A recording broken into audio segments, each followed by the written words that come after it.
All right, so this is my second update for PR2 for the project. The project has been changed a little bit. The original project had way too large of a scope. There wasn't enough research out there to really do testing, and it would have taken way too long to do the testing I wanted to do to prove that the material strength was good enough for a high compression hydrogen fuel cell. So this is an updated project, one that I have already started on and have gone most of the way through it. So let's delve right into it. Um, so the background. So as most people know, car prices today are skyrocketing to the point that most Americans cannot afford a used car or a new car. Um, so we're looking specifically at Ford and GM vehicles from 1954 to 1977. There's cars are known for a lot of issues, mostly relating to the fuel tank system. Fuel tank systems are made of cheap steel that would rupture under low speed impacts in the majority of these vehicles, and in some cases, causing fires and deaths within these vehicles. So, of course, they're not safe for the road. And since then, the NHTSA, which is kind of the safety department that runs all this in the United States, has done research and regulations on what a fuel tank is allowed to consist of and how its design is allowed to be in the materials it's supposed to be made out of. Because Ford and GM used such cheap steel to really make these products, that they were unreliable and very unsafe. So the point of this project is to kind of put in there a product and a design that would help people drive these vehicles on the road safely because they are so cheap.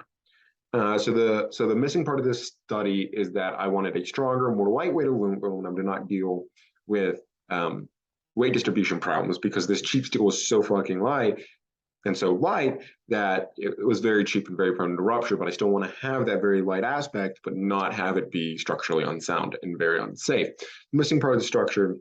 So the study is to come up with the correct aluminum for this kind of application, and as well as creating a tubular support to protect the fuel cell. And from here, you can see an example of these fuel tanks that were very low and very small. They were about 14 gallons.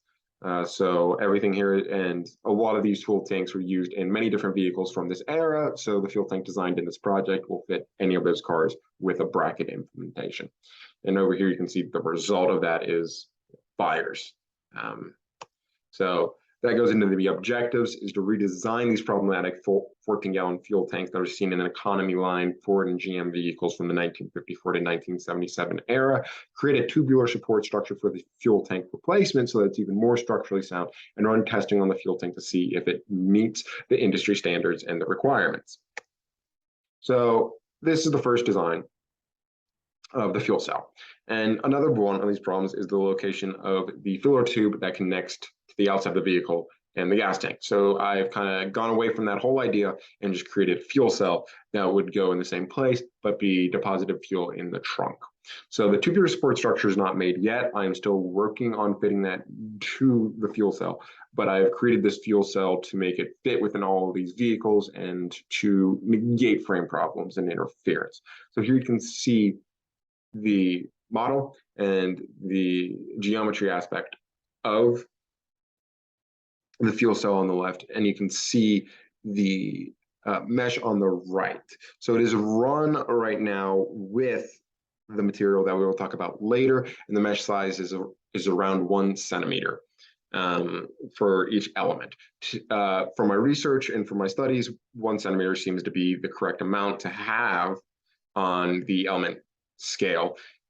Anything smaller would kind of be unjustified because of the size of the object and the strain that it's under. 1 centimeter is good enough for my research, and all that research is provided in references below. So the material properties obviously needs to be strong, it needs to be very lightweight, not mess with the weight distribution of the vehicle because it is being filled with fuel. So it needs to be very strong, very lightweight, easily manufactured, easily welded, easily cut, and easily installed.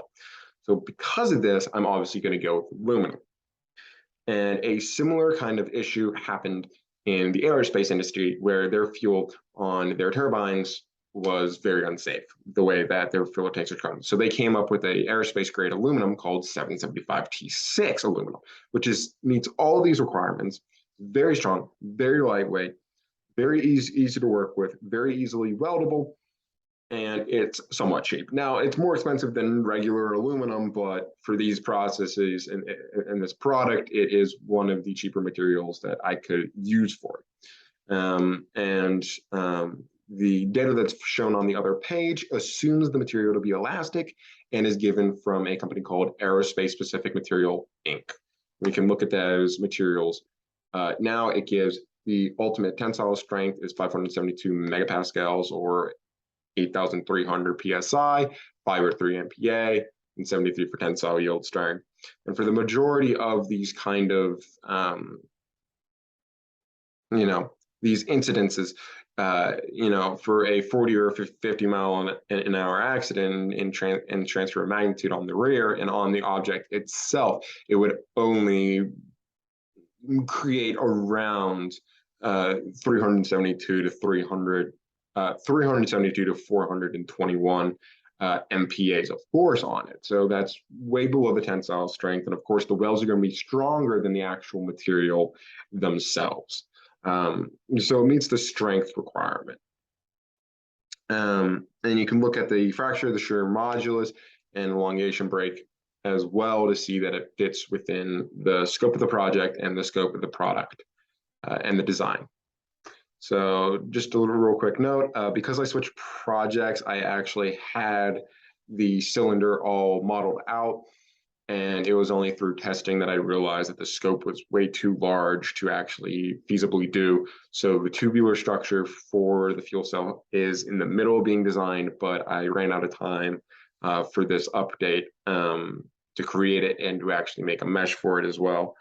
For future projects, the fuel cell will be encased in kind of a half cage, a tubular support structure in the front, so that when it is even on accidents, it has even more enforcement and even more strength so that it doesn't fail as the original product has.